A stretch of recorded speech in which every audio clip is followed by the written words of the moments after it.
Welcome to Swiftly Spoken, a fan-made Taylor Swift podcast in which we break down her lyrics, deep dive into full album retrospectives, and theorise about what may be coming next. As always, we are your hosts, Lisa and Cameron, and to celebrate the holidays, we're going to be talking about Taylor's Christmas EP, from its multiple original releases to the possibility of it being re-recorded sometime soon.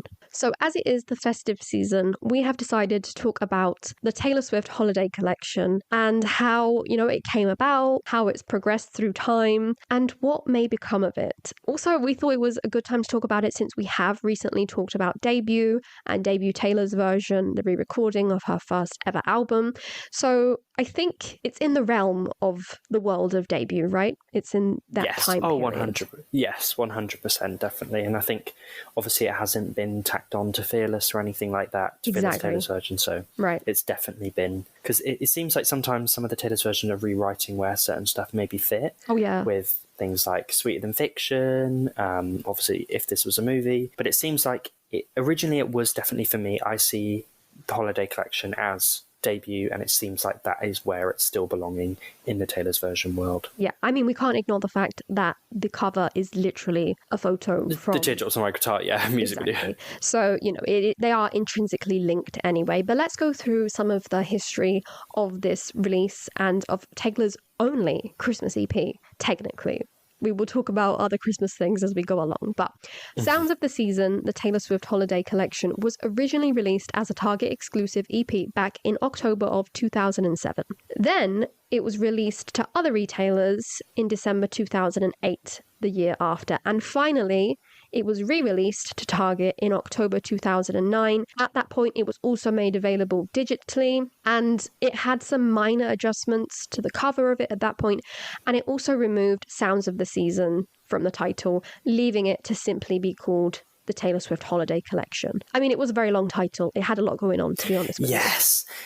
I think, it was a slightly unnecessary title, like Sounds of the Season, the Taylor Swift Holiday Collection. That is just not snappy in any way.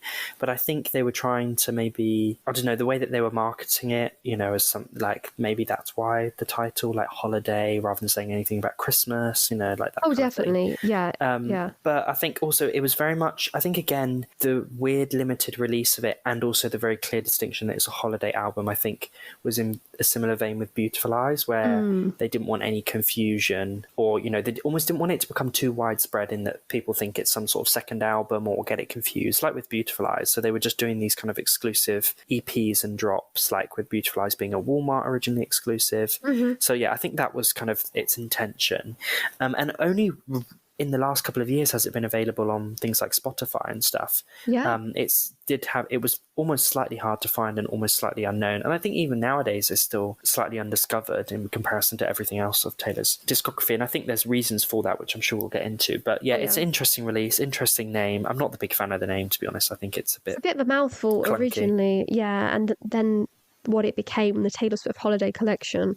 I guess we had to have Taylor Swift in the name, especially back then, as it was an emphasis on, the reasons that we spoke about why Debut is called Taylor Swift and why artists do that. It is to get your name about primarily, and it just makes sense. I actually kind of prefer Sounds of the Season just as the name on its own. I kind of like that, Sounds of the Season. The only thing with like Holiday Collection, I think, but then there's not much of a collection going on, I have to say. Yeah, there's only like 6 or so songs, which is just like, that's not really, like much of a collection, is it? Right. It's a pretty limited Sound of the Season. You've got about 15 minutes and then you're done. The season's done.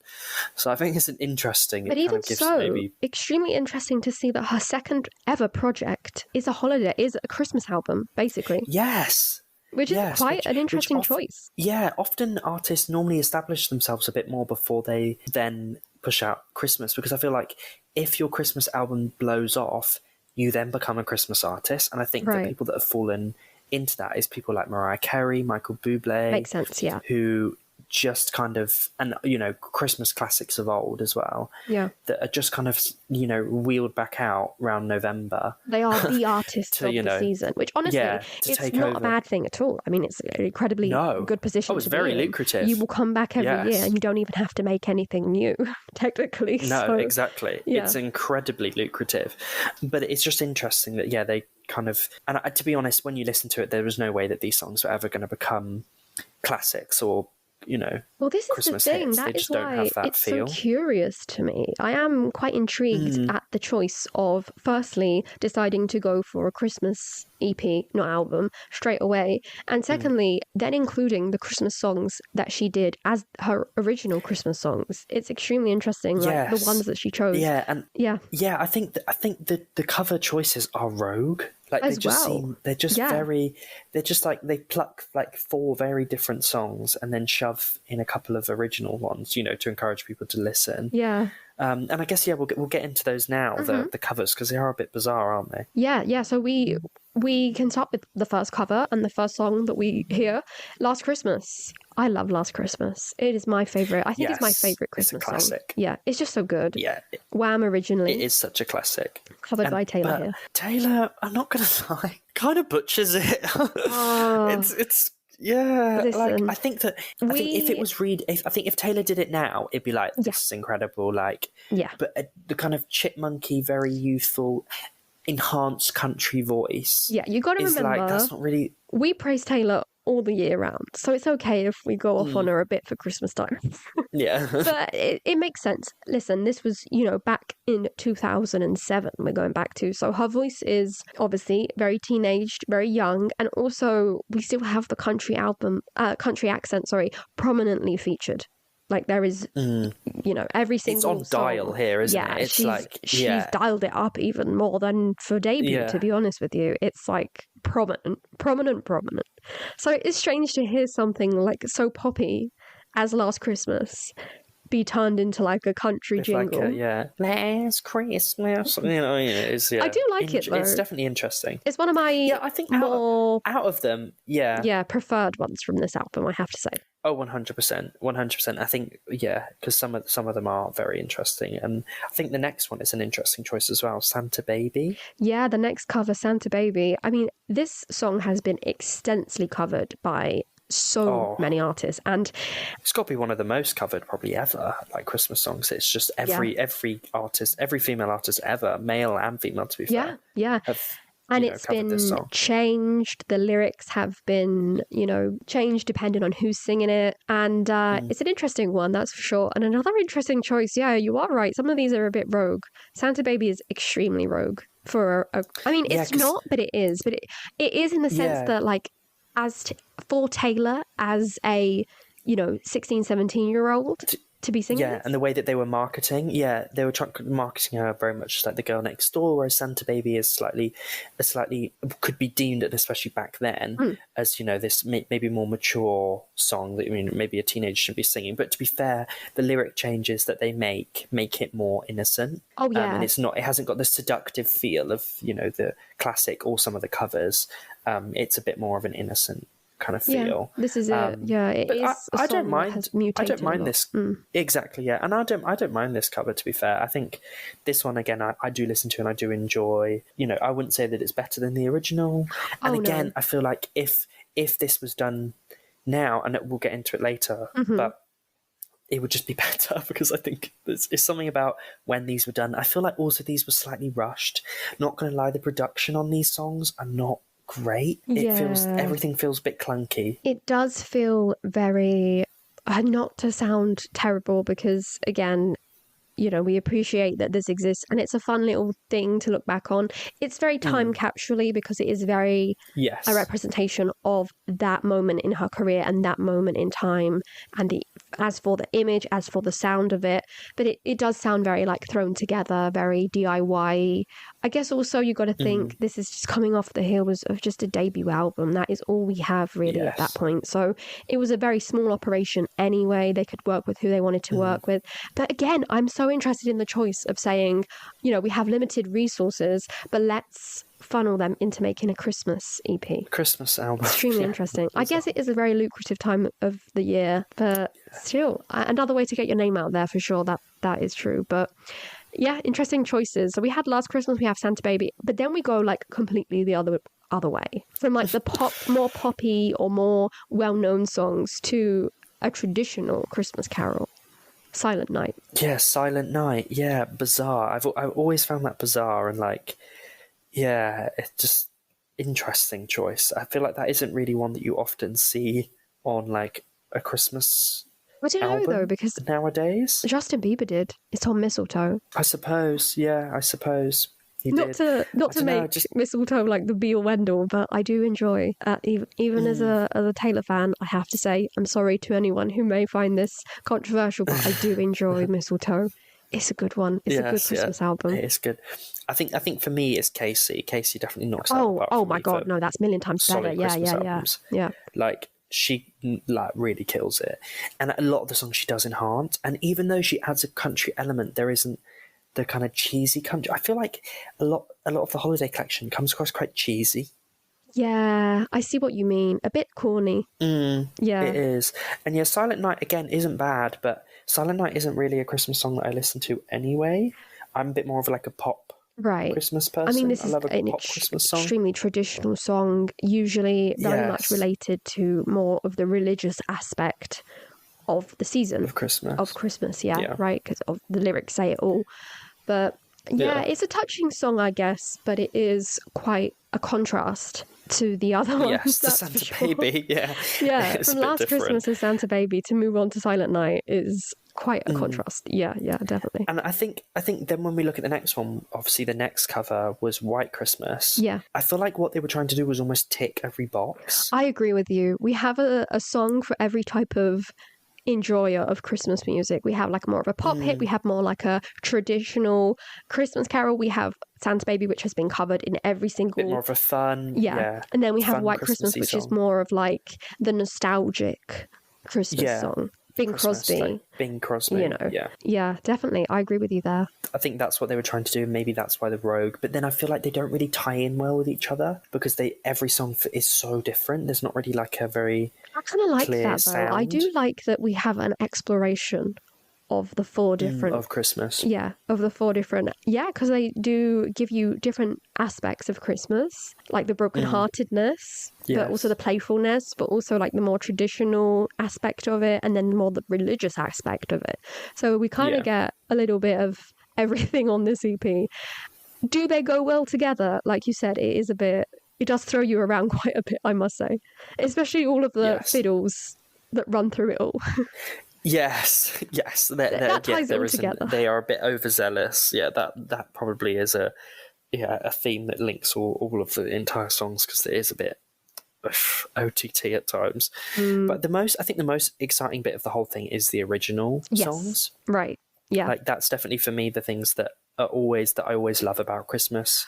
Oh, definitely. Albums and EPs. Oh, definitely. Is what is the original. And I think there's always a very, very, I don't know, with original Christmas songs, they are one or the other. They are really good or they are just it's hit and miss. Trash. It's hit or miss. Like, it is. Yeah.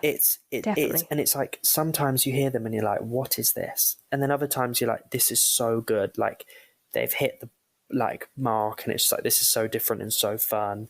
And again, there's something with Christmas music that has to be slightly corny and it has to be slightly cheesy. Definitely. But then sometimes it can be so cheesy that you're like, I don't want a mature cheddar. You know what I mean? Yeah, like that's difficult. too much for me to deal with. I agree. It's difficult to find that sweet spot for Christmas music because you're right. You need to hit all of you need to like tick all the boxes of we got to mention this, and this. Where is the point in which it's like overboard? You're like, okay, I get it. You had to tick those boxes. Like you got to make it sound sincere. But but even though sometimes we all know that you're not because you know this is you made this music because it is the season to make this music. Exactly. But I don't know. Yeah. Taylor went on a extremely different way though on her Christmas songs. Exactly, and I think as well with Christmas songs as well is like often lyricism is lacking because they're trying to shove in very key things. The keywords. A Christmas song because they've mentioned Santa and presents and under the tree, and I think that Christmas must be something more, which is obviously one of the original songs. I think is unfortunately it falls into the category of a miss. I think that it is just so corny, like it's so corny. I guess I mean the way that she's going though isn't the corny in the sense of I'm talking about all of the things of Christmas that makes it it's Christmas. Trying to do the opposite. Exactly, that is it. But it wavers. I don't know. It goes to an extreme the other way. Like, forget all about that. Forget all about this terrible, terrible, like, capitalism. I don't know. Yeah, Around exactly. Yeah, in like Christmas. 2007. Yeah, which is a bit like, oh my God. Yeah. I don't know. It's like, and Jesus, the birthday boy. It's Yeah, just, it's very religious. it is. And it's interesting again to see that this was right at the start of her career. So here's to Jesus Christ who saved our lives. It's something we all try to ignore and put a wreath up on your Yeah. door. I don't know. Christmas must be something more. It's funny. I don't know. It isn't one. I agree with you. It is a miss for me as well. It's because you are Like, right. it's fun. When I was younger, Yeah. I used to think it was quite fun. But now I'm just like, I don't know. It just is a bit. It wouldn't be something. It wouldn't be something I'd proudly show someone and be like, "Oh, this is a Taylor Swift Christmas song." Like, Yeah. I'd show them Christmas Tree Farm Oh because my that God. is such a hit. Like, it's Exactly. so that Yeah. encompasses all of the. It ticks all the boxes of encompassing all the elements of Christmas. It has the fun, like, slightly cheesy element of Christmas, but isn't like in a corny, horrid, like, you know, sickly way. It's in a fun, nostalgic sense, and like, I think that hits all the marks that unfortunately Christmas Must Be Something More just doesn't. And I would be intrigued if this was re-recorded. If I do think, and we'll get into it properly later. Yeah. But I feel like the Christmas EP needs a serious girl at home Taylor's version. Oh, it definitely needs a revamp. Reworking. I have to say, because I think that if she was to re-record this song, I would be more annoyed if it stayed the same. I would be over the moon if it was tweaked and changed. Yeah, I don't know. I think it just doesn't, for me, it just doesn't hit. It's a funny song because it's very anti-Christmas, but it's also quite like, it does lean into the religiousness again of the season and of Christmas in specific, of course. And I guess there's a lot of people who are into songs like Silent Night or more kind of traditional hymn kind of songs, people who do take the season more religiously than perhaps you and I. I guess for those type of people, the lyrics hit harder than they would for us who, you know, aren't really not looking for that in our lyrics and in our Christmas songs. But I get what you mean. I even think that, in fact, the production could use a revamp as well to help it along much 100%. more. Yeah, definitely. 100%.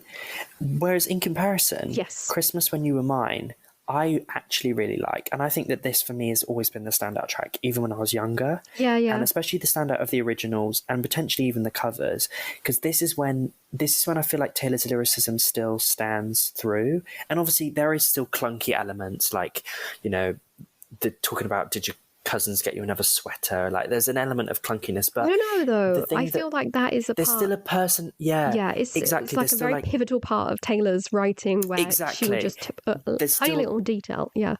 Exactly. There's still like the personal element of Taylor's writing within it, and it still feels like a Taylor Swift song that's just been written about the Christmas period. And my favorite lyric from this is when it's like, when you're putting up the lights this year, did you notice one less pair of hands? Like, I think that is devastating. That's heartbreaking. It is. Like, and I think that often, and we say this with Debut all the time, and that sometimes it's overlooked because of maybe her vocals or, you know, the pronunciation, but actually there's some real hard-hitting lyrics. And I think that Christmas When You Were Mine, I've always loved, like, as a kid, and I think for me it's always stood out. And I would be really, really excited to hear this with the Taylor's version. Again, I would like a change in pronunciation, potentially production. But I think that lyrically, I think this one is the strongest, definitely, out of the two originals, if not the covers as well. What about you? No, 100% agree. Out of the two, I feel like this one is more of a traditional Taylor song. In fact, if you take out some of like the Christmas references, it is just like a standard Taylor song, right? And then you just add the Christmas bit of mistletoe here, a bit of snow there. A bit of the Christmas lights there. Okay, well, there you go. It's now rebranded as a Christmas song. But no, it has more of the Taylor spirit within it. But it's still interesting to me how, we spoke about the covers and how she hit on like every single like different type of song. Not every single one perhaps, but the major ones.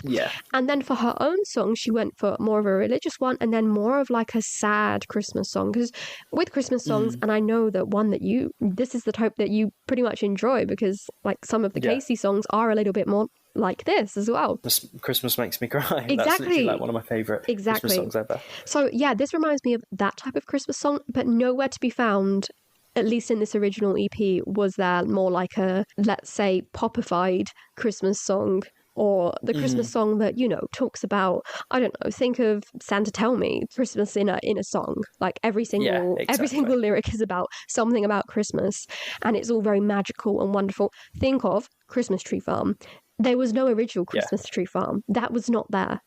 So it's interesting how this EP did include these two songs and how very untraditionally Christmas hit they both are. Yes, definitely. That neither of these would have taken off and become a classic. Well, this is it. Because neither of them really moulded that. Because I feel like the sad Christmas song thing, again, is quite a hard one to hit. And often sad Christmas songs are not like big hits. Obviously, you've got a couple like the Elvis Blue Christmas, like, you know, that's like such a traditional, like, you know, classic Christmas song. But often the sad, because at Christmas everyone wants to be listening to fun, happy songs, you know what I mean? Yeah. And there are different nuances to that, and there's so many. Obviously, there's loads of sad Christmas songs, and there's lots of famous ones. But often the big hitters like Mariah Carey, Ariana Grande, and even all the traditional ones like Rocking Around the Christmas Tree, they're all like it's all very fun. Yeah, I mean, Merry Christmas. Yeah, it's just like a merry time, right? You kind of want to listen to that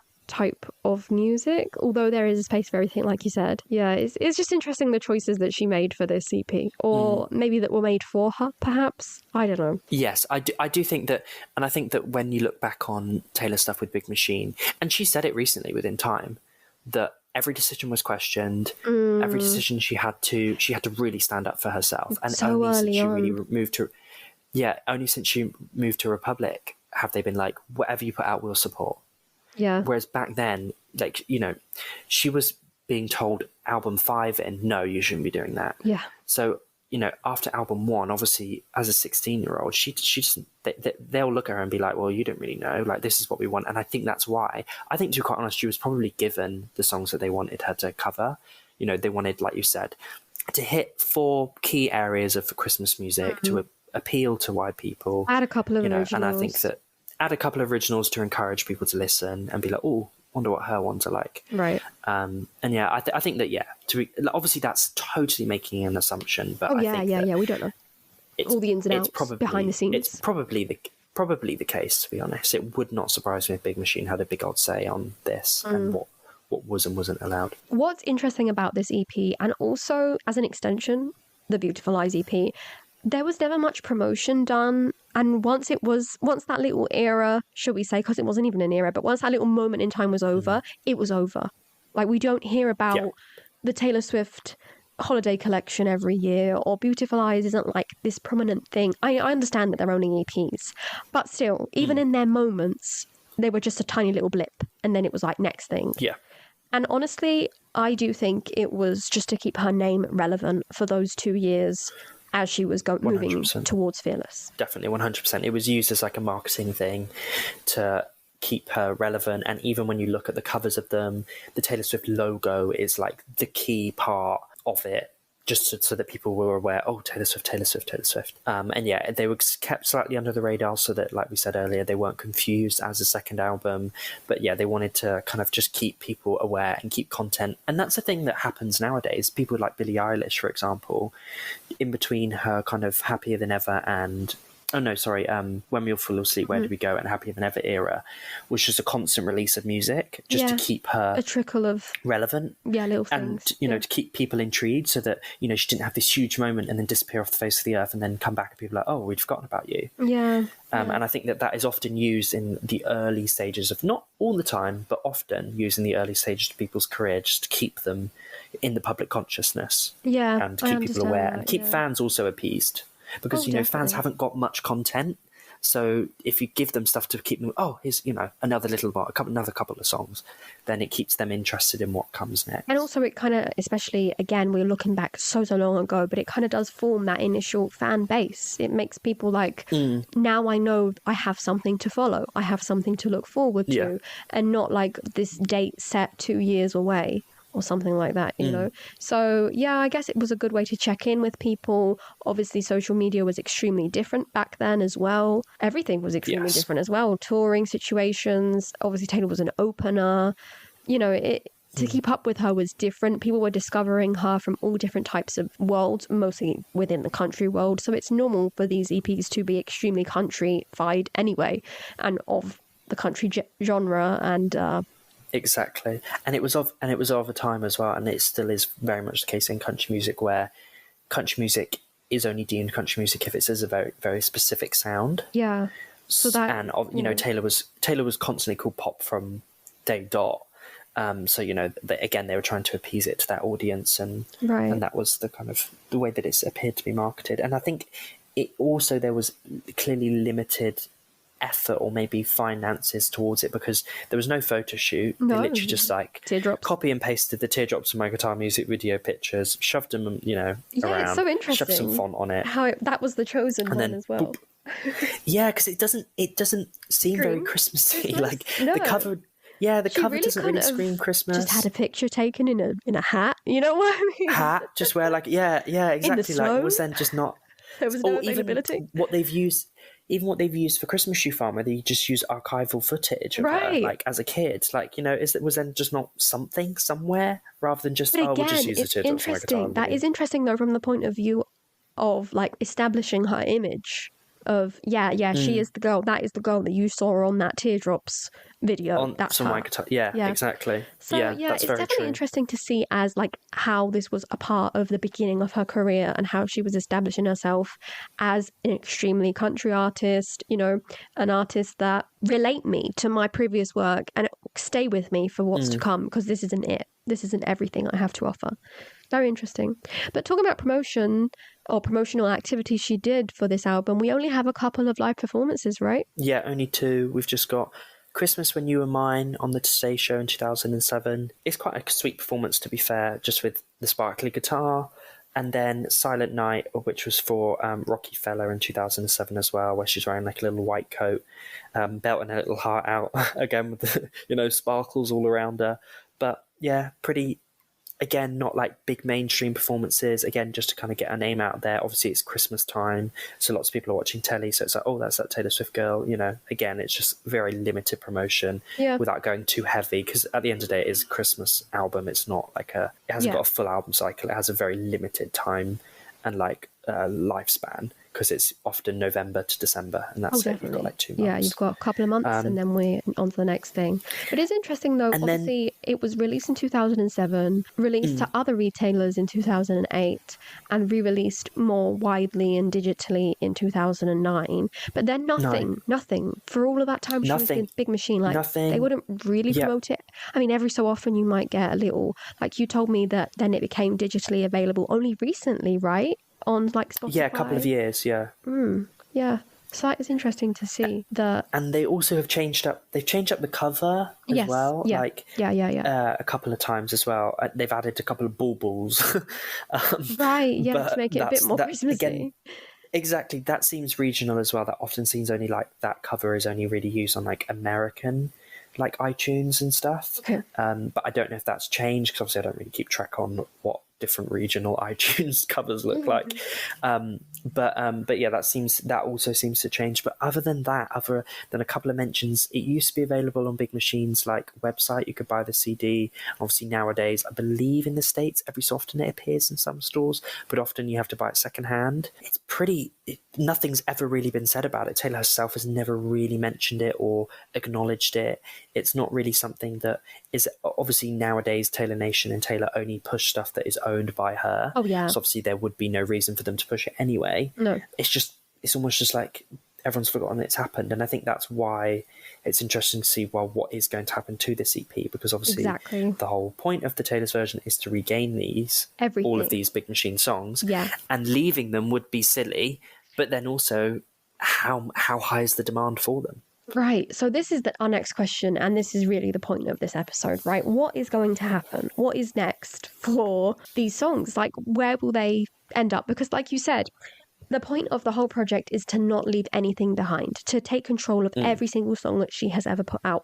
And that much has been proven true because she has not left anything behind. Safe and Sound, Eyes Open, Sweeter Than Fiction. She's gone back. These aren't really songs. Today Was a Fairy Tale. Yeah, they're not songs that were included in her main releases, but they were songs from around that time, from around the era, singles, Ronan, everything. Everything has now found a home somewhere in her discography. So that leaves us with the question of, will Taylor Swift Holiday Collection find a home in debut, for example, or in a more debut, or will it get its own moment? And will she produce a new Christmas EP? How are you feeling about that? I think, to be fair, it wouldn't. It's weird. Like, I feel like, on debut, potentially it could be tacked on the end, but I don't think it would be on the CD or like the vinyl release. I agree with you. I feel like it would either be something that's added later on streaming, or maybe something that might get added on streaming and then they release like a vinyl of it, like that kind of that. It kind of gives that vibe of not like a full hard and fast release or fully tacked onto debut. But I feel like what's more likely is potentially like as you mentioned, like a fully fleshed out full Christmas album with these songs included and reworked. That's very interesting. Yeah. So I agree. I can see it going either way. I feel like it also depends when debut is eventually re-recorded and released. If it's towards the end of a year, whichever year that may be, I feel like there could potentially be a chance for her to say like, oh, also as a more debut, here are a couple of Christmas songs from back in the day. Songs, yeah. Get it over with, not draw too much attention to it. There they are. They've now been done. She doesn't have to do the covers again because they were just covers already. It doesn't have anything to do with her.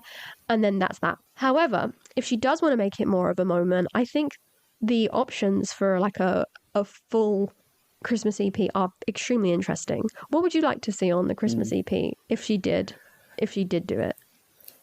I think obviously Christmas Tree Farm, that has to be on there. Oh god. And then in terms of covers, I don't really know. I never really know what's the best thing to cover, like, because I feel like some stuff has been done so well that's how I, it's just like, well, I like that version, and I feel like no one has seemed to trump it. So I'm always just so torn. I just never know what I'd like someone to pick. Like, I feel like Casey does a really good job of picking, like, whenever she picks them, I'm like, oh my god, she's done such a good job of that. Yeah. But I just never know myself. I really don't know if maybe she'd focus more on original songs and make them all that could be interesting. Her own, rather than covers, potentially. We could get an EP that includes like Christmas Tree Farm, all of its versions, because it's got like its live version, its original version, the old-timey version. Yeah. So that could be cool. Then we also get, Christmas Must Be Something More, Christmas Is When You Were Mine, perhaps a little bit of a rebooted version of both. And then maybe a couple more. Taylor does really love this season. She loves Christmas time.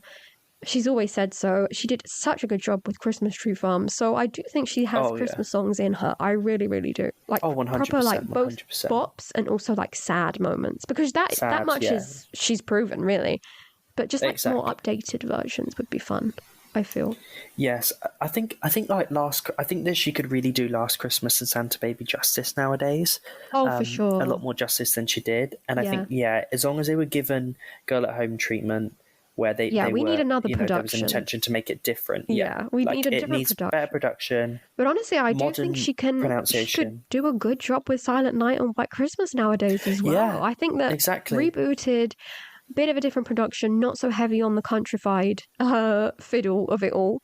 I do think that it'd be fine. That it could be really because good, to be fair, things like the old-timey version of Christmas Tree Farm isn't a million miles away from the production that would be needed for, like, White Christmas, for example. That's true, like the orchestra. And, she's gone for that. Yeah, she's gone for that kind of vibe with that. So I think that it definitely could work. And I think it's interesting. I don't know if... I just don't know if then there might be a thing of, like, would that then be confusing to, like, audiences of, like, what is this new? Is this old? But then I suppose... things like Sweeter Than Fiction, as you've mentioned, they've all been given homes when they weren't, that wasn't their original home. So I feel like maybe it would be fine if these were just given a home on an album called something totally different. But then again, would that still confuse people? I don't know. I feel like I'm not sure. Could do a pretty cool Christmas album. I do think so. I would like to see all of those original songs covered again. That would be cool, so we can just like compare. I would also love to see obviously her two original songs, Christmas Tree Farm in all of its versions. But then I think I'd like to see, songs such as Fairy Tale of New York. I love, one of my favorites. Oh yes, that's such my favorite Christmas song. Yeah. Not sure who with, but get someone in. We can do that. Love that. Yes. Someone like Gary Lightbody, that kind of vibe. Yeah, to be honest, yeah, I'd like that. I would... Bon Iver. That's probably who she'd pull. Oh, yes, I know one I thought of.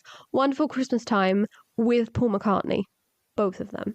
Oh, yes, that'd be good fun. That'd be fun because... Yeah, that's some good picks. She very much respects him as a writer, and it is a, Christmas song written by him, so that would be pretty cool. Maybe, I don't know, like you said, it's difficult. I've always to liked like War songs. Is Over.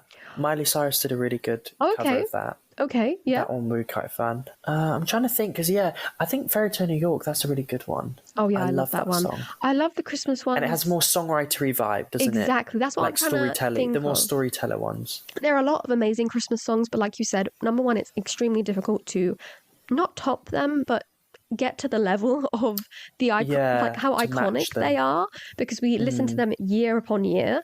And secondly, also, I want them to be like the good, really songwritery kind of songs, because that's the ones that Taylor can be more connected to anyway, just because of how she is as a songwriter. I like those picks. I think it's interesting. I really don't know how it's going to go. I don't think I could pick one or the other. I just think we'll have to find out. But I do think that these will be included somewhere, because she would be just silly not to. Like, that's the whole, because then Big Machine have a leverage over her, and they, you know what I mean? We know what they're like. Like, they would definitely use that against her, and they would probably release different vinyl versions of it. And suddenly we get a pumped up new vinyl variant of the Christmas album by Taylor. Yeah. Exactly. That the Big Machine would do something to kind of get one over. So it makes sense for her to do it. And I think that it will be done, but I really don't know how. But I hope it has like a full blown photo shoot and a little moment, around Christmas. I would like that. Maybe one Christmas, maybe not. Obviously not this year; it's been gone. But maybe not next year. Perhaps the year after, when maybe the re-recording project is perhaps done. She can concentrate more on that. Yeah, I don't know. She's got so many things going on that it's hard to even fit in a little moment for a Christmas EP nowadays. That's the thing. Exactly. So, but to be fair, even when she released Christmas Tree Farm, it was a bit of a rogue time. It was like a couple of days into December, which is like that's not what you do. Like, you release Christmas music October, November. Yeah. You don't write a song and then 3 days later release it in the middle of December. So she could even drop it, like, it could even be like a little birthday thing. With the Eras Tour extended version that we've had this year. It could be a kind of, here's a couple of songs. Thanks for the year. Done. Either way, let us know what you think will become. What is the fate, in your opinion, of these songs? Will they end up on debut, on more debut, only as like a digital kind of exclusive thing, streaming thing? Will we suddenly get a Christmas EP one day? And if so, which songs would you like to hear Taylor cover from the Christmas classics? Let us know in the comments over on YouTube, because as always, we are very interested to hear what your thoughts are as to the Christmas EP. But for now, that is all from us. If you did enjoy this episode, please give us a like over on YouTube, and like I said, leave us a comment, let us know your thoughts on the episode. If you're listening over on Apple or Spotify, make sure to rate us if you do enjoy the podcast. Thank you very, very much for listening. As always, if you want to hear more from us, you can follow over on Instagram. Our handle is @SwiftlySpokenPodcast, or subscribe on YouTube. We hope you enjoy the holidays and are having a wonderful time with family, friends, or whoever you may celebrate, however you may celebrate.